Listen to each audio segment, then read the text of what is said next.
Olá, eu sou Cami Soares Olá, eu sou Giovana Amaral. e esse é o 28º episódio do Vidas e Cenas. Um podcast para refletir sobre a vida, os vínculos e mergulhar nos dramas do cotidiano. E as cenas de hoje são: Ai, eu não sei, viu? Acho que o problema sou eu, porque toda vez é a mesma coisa nos relacionamentos. Camila, será que eu não tô exagerando? Quantas vezes a gente escuta isso, né, Cami? Quantas vezes em consultório a gente escuta isso, Giovana? É um tema difícil, mas é um tema super importante, eu acho, que para todos e para nós mulheres mais ainda, né? Eu acredito que é nosso dever falar sobre isso também, né, Camila? Porque quantas vozes são silenciadas, quantas mulheres passam por situações em que elas se veem como culpadas por situações em que, na verdade, elas são vítimas, né? Você sabe que faz uns anos que eu venho cada vez mais entrando em contato com esse tema e tenho tido vontade de estudar esse tema. E a razão pela qual, né, além de eu ser mulher e viver toda essa realidade que a gente vive cultural, é que em consultório eu percebo que muitas clientes às vezes levam anos em psicoterapia para conseguir trazer uma situação que vivenciaram de violência. E quando trazem, elas ainda trazem com certo constrangimento, com uma certa dúvida. É por isso que veio minha cena, né? Será que eu não exagerei? Será que foi isso mesmo? Eu não sei se eu lembro direito dessa cena. Eu não tenho certeza se aconteceu exatamente ou se foi eu que construí isso na minha cabeça. Eu não sei se na tua clínica acontece isso também, Gi. Sim, e geralmente vem assim, num lugar de... É como se eu merecesse isso, sabe? Eu causei isso. Se eu tivesse feito daquele jeito, não.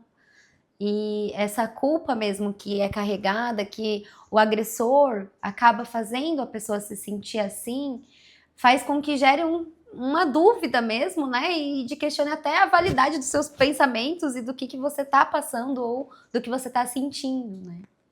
Sim, eu acho que esse tema a gente vai poder abordar ele por vários caminhos, né? Inclusive a gente conversou aqui antes de começar, uma convidada para trazer muito especial para vocês num outro episódio, para falar mais, né, dessa temática por um cunho mais social. Sim. Mas hoje eu acho que é importante a gente conversar um pouco sobre o que chega, né, Gi, nos nossos consultórios, porque eu acho que se a gente conseguir trazer isso para o público, quem sabe a gente consegue também alertar ou sensibilizar algumas mulheres que de repente estão vivendo situações de violência, né? Lembrando, né, gente, que a violência não é só violência física ou violência sexual. Existe a violência psicológica, existe a violência patrimonial, né? Sim. E quem sabe algumas mulheres podem se beneficiar desse bate-papo nosso, né?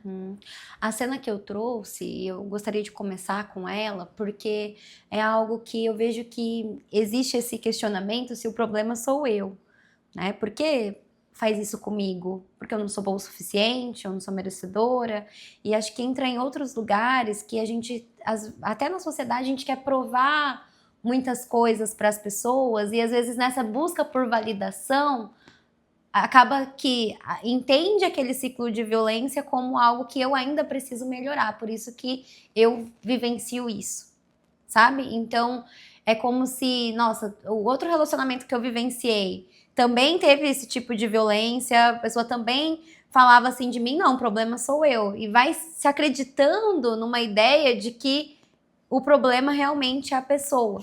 E uma coisa que, estudando mesmo sobre violência, a gente vê que tem aquele ciclo, né?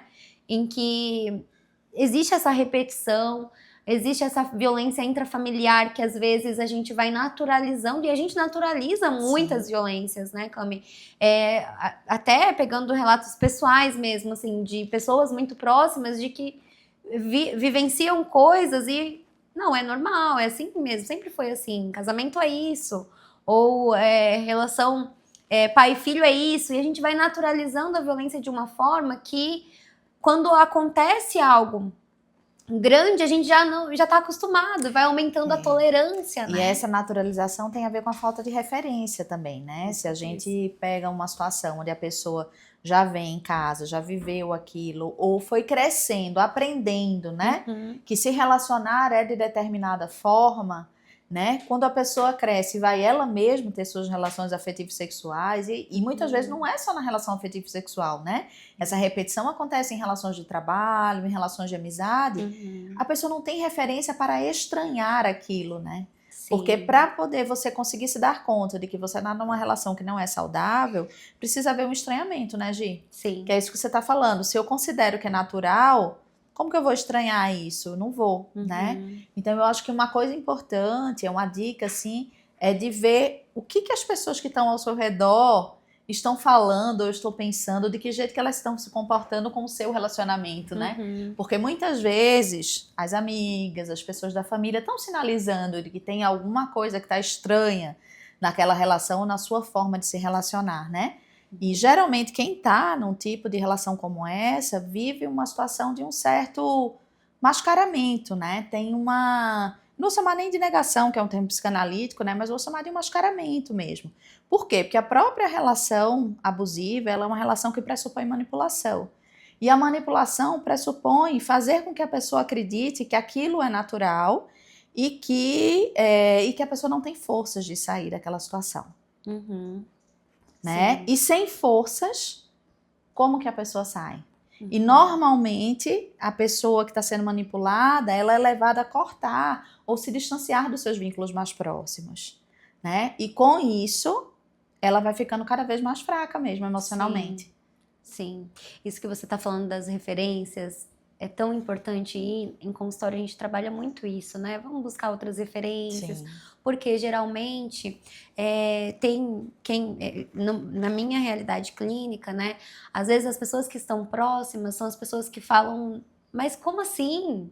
Ele era tão bom com você e você tá querendo sair dessa relação, como, sabe, umas coisas assim que pra mim ouvir é muito difícil, né? Porque caramba, é a pessoa que é referência ali. Então a gente trabalha muito em busca de outras referências para poder gerar esse estranhamento e poder identificar pequenas violências, né? Por quê? Uma relação com alguém que é abusivo, que é agressor, ela não começa com uma grande violência. Não vai começar com uma violência doméstica, por exemplo. Claro que nem a nossa ênfase aqui agora, mas ela sempre vai dando sinais, pequenos sinais que já vão gerando um constrangimento na pessoa, já vai gerando uma apatia, um medo, né? Então a gente precisa entender, e acho que entra naquela questão de ouvir o corpo, olhei ali para aparecer que tá. Ouvir o corpo para entender o que essa emoção tá querendo dizer, né? Mas é muito comum com que a pessoa se questione, a pessoa fique buscando justificativas até para a atitude do outro, como se tivesse que mudar em si. Aí eu vou pegar exatamente essa sua frase para dizer assim, gente, se você tá numa relação onde você precisa justificar muito a atitude do outro, desconfie, né? Porque isso já é um sinal de que tem um desconforto que está sendo gerado, tem uma situação ali que não é confortável e que eu estou tendo que buscar justificativas para o comportamento do outro. Como é que eu posso, né, procurar justificativos do comportamento do outro, né? Sim. Então, esse é um sinal. Eu acho que tem vários sinais, né, Gi? Tem vários sinais. Se você, por exemplo, você se sentir invalidada, ou você sentir que o outro está te colocando para baixo, ou para se colocar para cima, ele precisa te colocar para baixo para poder ele se sentir bem, né? Isso também é um sinal de que a relação não é legal, né? Sim. Relações afetivos sexuais onde envolvem logo de cara questões financeiras, isso também é muito bom desconfiar, né? Claro que a gente não pode generalizar, mas é muito comum a gente ouvir, né, Giovana? De mulheres que se envolvem por carência, enfim, por qualquer coisa que seja numa relação afetivo sexual, e quando a gente vê em pouco tempo as mulheres estão ou emprestando dinheiro, ou emprestando nome, comprando bens, né? Muitas vezes até tirando de si mesma para atender uma necessidade do outro, né? E o discurso do outro é sempre o que vai pagar, ou que vai, né? Ou que não, a gente tá junto. Então isso é um outro sinal que também precisa ter muito cuidado, né? Sim. Você falou de culpa, e eu vejo na minha clínica que, assim, uma das outras coisas que eu vejo que estimula muito a culpa entre as mulheres é quando, por alguma razão, elas sentiram prazer ou estimularam a relação a acontecer. Sabe? Eu acho que o prazer é uma coisa que traz muita culpabilidade em situações de violência. Isso, principalmente em questões de violência sexual. É muito comum que a gente veja um sentimento de culpa muito grande quando houve uma situação onde a pessoa sentiu algum prazer naquela situação, né? E aí é todo um trabalho que a gente precisa fazer, porque aí depende de que idade da vida da pessoa que a violência aconteceu. Sim. E tudo, para a gente conseguir desmistificar essa ideia de que porque o corpo sentiu alguma coisa como uma reação instintiva, isso significa que a pessoa, ela colaborou, ela quis aquele tipo de situação, né? Isso é uma coisa muito comum também que eu escuto em consultório, sabe? Esse é um trabalho bem importante, porque enquanto a pessoa sente culpa, seja pela razão que você falou, ou seja por essa razão que eu falei ou qualquer outra, a pessoa ela fica enredada na situação de violência como se ela não pudesse admitir e assumir que aquilo de fato foi uma violência, né? O que foi que você tá parada me olhando assim? É que eu nunca... Claro que acho que nas entrelinhas sempre teve essa questão do prazer e da culpa se misturar ali, mas eu nunca tinha parado para pensar concretamente, sabe? Sobre isso, do quanto que às vezes a culpa ela é gerada pelo prazer sentido ali no momento. Isso é fortíssimo. Isso eu já atendi várias mulheres em situações assim, das mais variadas, né? E que geralmente isso está colocado, principalmente quando as pessoas têm muita dificuldade. Uma outra coisa que o que me fez muito também me interessar por essa temática, assim, claro, a minha clínica é mais de mulheres de classe média, né? Classe média alta. Eu não lido com uma população de maior vulnerabilidade. Eu acho que aí a gente tem outras camadas que são colocadas, então acho que é importante a gente, né, sinalizar de quem que a gente está falando. Quanto mais as mulheres são estudadas e quanto mais as mulheres reconhecem que sabem o que é uma relação abusiva, uma relação tóxica, uma relação de violência psicológica ou física e tal, mais elas têm dificuldade de se assumir, de se reconhecer dentro desse tipo de relação. Como se além da culpa ali tivesse um outro elemento que eu tenho pensado bastante sobre isso, criado como hipótese, que é a vergonha. É como se essas mulheres não pudessem admitir e reconhecer que, apesar de todo o conhecimento racional e intelectual, algumas vezes elas se veem enredadas nesse tipo de vínculo. Sim. E isso faz com que elas tenham dificuldade de assumir. E quando a gente não fala, né, Giovana, nesse tipo de situação, quanto menos a gente fala, mais fragilizada a gente fica. Quanto mais a gente fala, mais a gente se fortalece. Sim. Sim, eu tô pensando aqui que realmente existe esse fator da vergonha e é como se eu não pudesse vivenciar essa situação porque eu sou privilegiada e tenho todas as informações, então como que eu vou falar pro outro enquanto tem outras mulheres que estão em situações vulneráveis e que vivem essa situação? Então, assim, acho que vem ali essa vergonha por não poder comunicar e por não se sentir ouvida também. Eu acho que quando existe, até em grupo de amigas, pegando assim de pacientes mesmo, que o grupo de amigas não entenderiam e não acolheriam, não seria validada aquela dor. Então, mas eu vou te dizer que na minha visão, essa é uma grande fantasia que nos afasta e nos impede de assumir isso em grupo social, principalmente nessa classe social aí que a gente tá falando, né? Principalmente, eu acho que na minha faixa de idade, eu tenho 48 anos, né? Eu acho que a sua mais para baixo, assim, as garotas mais jovens, eu acho que vem já com um discurso social de muita informação e muita campanha, né? A gente até falou de campanha aqui outro dia, né? Eu acho que cada vez mais tem se feito campanha de reconhecimento, de estimular posicionamento, de estimular você falar, você denunciar todos os sinais que tem hoje em dia, né? Para dizer, olha, se você vê esse sinal, faça esse sinal. Isso tudo, na minha geração, quando eu era adolescente, né? E vinha me entendendo como mulher, não existia isso, nem se falava disso muito. Então, infelizmente, muitos de nós fomos vítimas de situações, né? E é muito difícil conseguir assumir isso. Então, eu diria para algumas dessas mulheres que se tomar coragem para abrir num grupo de amigas, talvez vá se surpreender que muitas delas vão ter histórias parecidas também para contar, Sim. né? E falar, claro, a gente não pode generalizar para todas as pessoas, mas para muitas pessoas, falar fortalece, porque grupaliza, justamente porque você vai trocar com outras pessoas que vão trazer experiências parecidas, né? Falar em psicoterapia também é um fortalecimento, porque na hora que a gente assume que a gente se colocou em determinada situação, a gente vai criar estratégias para não cair mais. Vai criar estratégias para reconhecer o que é uma situação de violência, né, Gi? Sim, e é sempre isso que eu abordo, né? Quando a gente entende que a gente vivenciou, quando a gente assume isso, né? Isso fez parte da minha história, é onde a gente abre os olhos e sensibiliza para o que pode acontecer e como que eu vou reagir. Como a gente trabalha com psicodrama, a gente até pensa em possibilidades. Olha, aquele dia eu fiquei quieta, mas vamos pensar aqui como que seria se isso acontecesse novamente. Então a gente vai já preparando, né? E é até estranho falar isso, né? A gente se preparar para uma violência, mas acontece. Então a gente precisa ter esse repertório, essas referências para ver como que eu posso reagir para que eu não me silencie e não novamente entre nesse círculo, né, de repetição, de vivenciar novamente. Porque quando não se há esse posicionamento, quando não há essa ruptura da violência, provavelmente vai se repetir em algum momento. E acho que é importante também a gente pensar que, assim, quando a gente tá dentro, porque a minha cena, né, de que eu falei assim, será que eu tô ficando louca? Será que eu exagerei?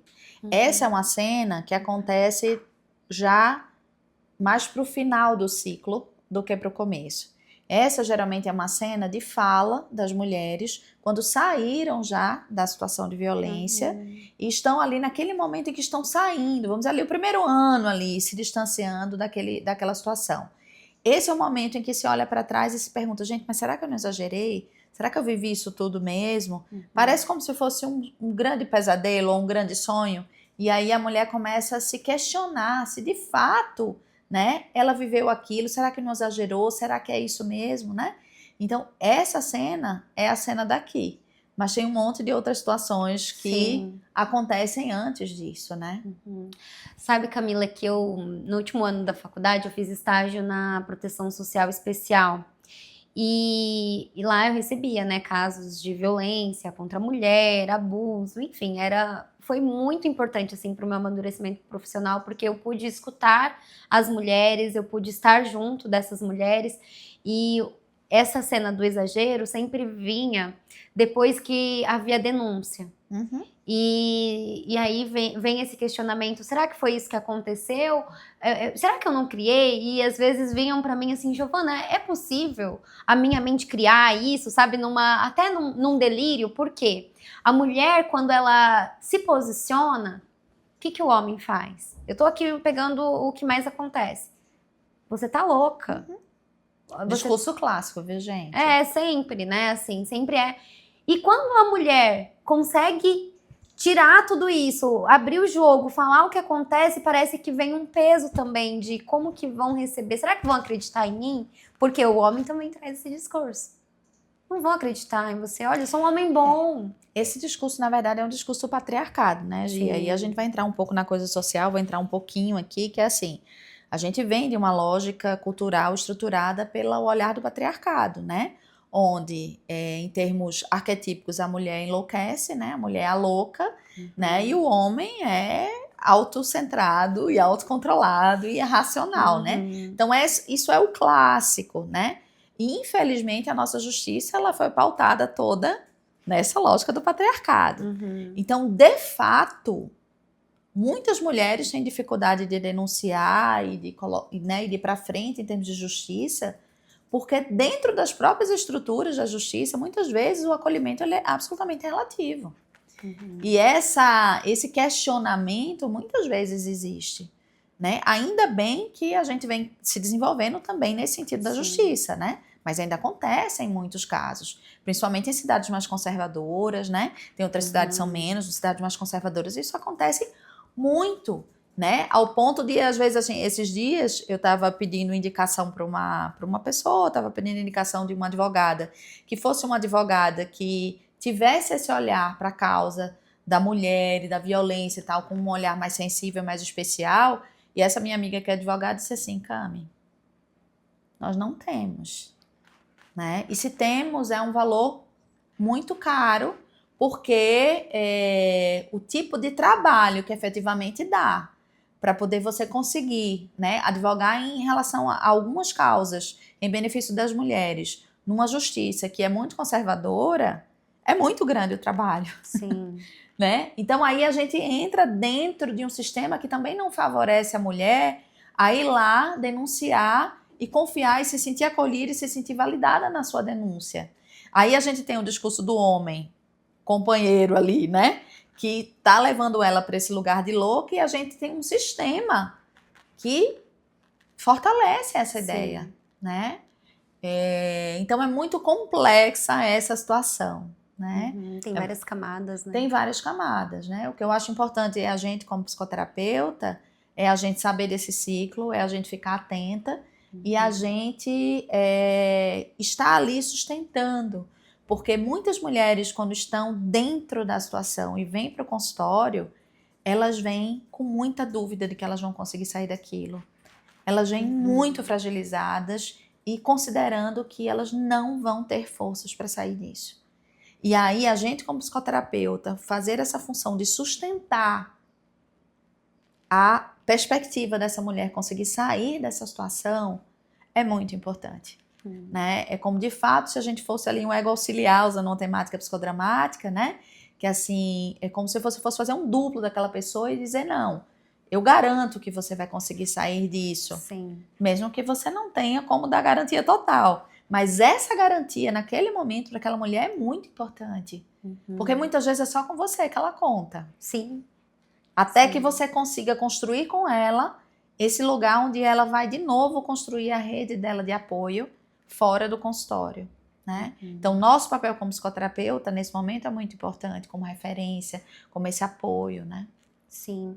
E de validação também, né? Porque, como eu disse, muitas vezes, se você for expressado na família, no grupo de amigos, não tem essa compreensão, muitas vezes, dependendo até do círculo ali, né, que se tem, e muitas vezes é desvalidado. Então, é onde, às vezes, até eu escuto assim, você acredita que isso aconteceu? Sabe, assim, de querendo, assim, e por que eu não acreditaria? Claro que eu acredito, né? E porque, às vezes, são coisas tão absurdas mesmo que acontecem, porque tem vezes que eu fico... É até pesado, assim, dói na gente, a gente sente muito, né, Camila? Até porque a gente tá ali nesse papel de mulher e a gente entende o quanto que é difícil vivenciar algumas situações. E aí, quando vem essa dúvida, me corta, assim, caramba, olha como que essa mulher já foi tão duvidada, tão questionada sobre o que ela vivencia, né? Sobre o que o corpo dela vivenciou. E eu acho muito importante que a gente deixe claro aqui também, né, Gi, que isso não é uma questão de, como eu já escutei muito, assim, de feminismo, né, assim, contra os homens, ou contra os relacionamentos, ou não que o feminismo seja isso, né, a gente pode, né, falar disso outra hora, mas não é uma coisa de você ser uma mulher que está indo contra o sistema de casamento, de relacionamento, de nada disso, né? Muitas vezes, quando eu estou trabalhando em mulheres que estão numa situação assim, mas que estão dentro de um casamento, eu sempre tenho o cuidado de falar, olha, não é uma questão de você separar ou de você não separar, é uma questão de você sair do sofrimento psíquico e você ter liberdade de escolha, né? Sim. E quando a gente está numa relação de dependência ou de codependência, uma relação violenta, a gente não tem liberdade de escolha. A gente está absolutamente tomado por aquela dinâmica e a gente perde a nossa liberdade de escolha. Então, mulherada, não é sobre você continuar casado ou não continuar casada, continuar no seu namoro ou não continuar. É sobre você ter liberdade para você ter condição de escolher situações que sejam saudáveis para você. É isso. Uma coisa que eu vejo, né, uma dificuldade maior em mulheres que estão num relacionamento de muitos anos. E que percebeu essa violência agora, e aí, como que eu termino de um relacionamento de 20 anos? não é fácil assim, é o que eu escuto assim no consultório e longe, né? A gente não fala que tem que terminar o que tem que fazer, gente. A terapia não tem respostas, tá? Você vai encontrar a sua própria resposta. E nós vamos conduzindo, né? Para que você tenha respostas mais assertivas para sua vida. Com mais saúde mental, que é o nosso objetivo, né? É isso. E às vezes já vem com essa, eu vou ter que separar, mas eu não vou conseguir separar, e como que vai ser? Enfim, então é esse sustento que você fala, é isso, de poder fazer com que a pessoa entenda que ela merece viver saúde mental, que ela merece viver relação saudável, né? Relacionamentos saudáveis. E muitas vezes isso é até colocam como mundo ideal. Um relacionamento saudável é uma idealização. E, gente, não é. Era pra ser o normal. Porque a gente não tá falando de relação perfeita. Gente, não existe perfeição. A gente não tá falando sobre isso, né? A gente tá falando de uma relação que se mantém nas bordas do respeito e da saúde, né? A gente tá falando de situações que transbordam realmente, que trazem sofrimento psíquico, né? Aí você falou das suas respostas e eu me lembrei de uma frase muito linda que eu ouvi de uma cliente esses dias, que no final da sessão ela virou para mim e falou assim, eu nunca mais vou deixar ninguém me desrespeitar. Olha só. Eu nunca mais vou deixar ninguém me desrespeitar. Cara. É isso, eu acho que essa fala já é um dos indicativos, né? Sim. E olha que ela nem estava falando de uma relação afetivo-sexual, ela estava falando dela como ser humano não se permitir mais se desrespeitar, né? Então eu acho que é muito importante a gente ficar atento a esses sinais, né, Gi? Porque a gente vai se perdendo dentro, às vezes, das relações e das situações, e às vezes a gente deixa de ter esse olhar criterioso e de autorrespeito, né? De respeito com as nossas bordas, a gente já falou aqui em outros momentos. Enfim, eu acho que essa temática é uma temática que a gente precisa sempre estar falando aqui, né? Para que a gente possa se fortalecer como mulher. Acho que a gente está falando das mulheres, porque até por conta de questões sócio-históricas, as mulheres elas têm estado mais nessa posição, né? Mas às vezes a gente também vê isso em homens, né? Alguns homens também vivem situações como essa. Mas para nós, mulheradas, esse papo é muito importante. Importantíssimo. Para reconhecer, para validar e para fortalecer, né? Sim. E que cada vez mais a gente possa estar em grupo, né? E se reconhecer e se fortalecer nisso, né? É muito legal quando isso acontece. Agora, antes de vir para cá, eu estava almoçando com duas amigas, e amigas de longa data, assim, enfim, de períodos atrás, e a gente estava trocando as nossas experiências, né? E ali se fortalecendo, sabe? Assim, nesse lugar. Então, eu vejo que é um outro nível de conversa já, porque são mulheres que reconhecem situações onde foram desrespeitadas ou onde, né, se sentiram desrespeitadas e estão podendo trocar ali para se fortalecer nesse sentido. E é muito legal quando você consegue chegar nesse nível de abertura com suas amigas. Por isso que eu acho que é um estímulo, gente, né? Às vezes, como a Giovana falou, às vezes você tem vergonha, você acha que não vai ser validada, você acha que não vai ser escutada pelas suas amigas. Não sei, experimenta, né? Isso. Quem sabe você vai ter ali espaços de troca que vão ser importantes para você. E para elas, né? E para elas, porque se uma abre, as outras abrem em seguida, né? Antes de a gente terminar, eu queria indicar algumas séries, né? E alguns filmes que tem sobre essa temática e que às vezes eu indico em consultório quando a mulher tá em dúvida ou é quando ela não consegue se reconhecer, sabe? Eu falo, olha, assiste isso para você ver se você se reconhece em alguma dessas situações, né? Tem uma série no Netflix, tem duas séries, uma que é brasileira e uma que acho que é americana. Uma é a Bom Dia Verônica, né? Que é uma série brasileira que trata sobre essa questão. E a outra chama Maid, M-A-I-D, que também é uma série que trata sobre essa questão. São as duas que me vêm agora na cabeça. Tem aquela que você indicou com a Juliana Paz. Eu esqueci o nome como que dela. chama? Pedaço de Mim, eu acho. Pedaço de Mim. Isso. Que é uma outra brasileira. É filme ou série? Ela é uma série. É minissérie também, né? Minissérie. Pedaço de Mim, que também trata sobre essa temática, cada uma de um jeito diferente, né? Com tônicas diferentes, mas assistir essas coisas, elas, né? Essas séries, elas ajudam a gente, às vezes, a se reconhecer em pequenas coisas. Então, se você tem dúvida, vai buscar, vai pesquisar, vai olhar, conversa com alguém, né? É isso, ótimo recurso aí, né? É isso. É isso. Então, por hoje é isso, gente. Esse foi o 28º episódio do Vidas e Cenas. Se você gostou do conteúdo, deixe sua curtida. E se você acha que pode ajudar alguém, compartilhe. Inscreva-se no canal, pois todas as quartas-feiras teremos novos episódios. Até lá! Até!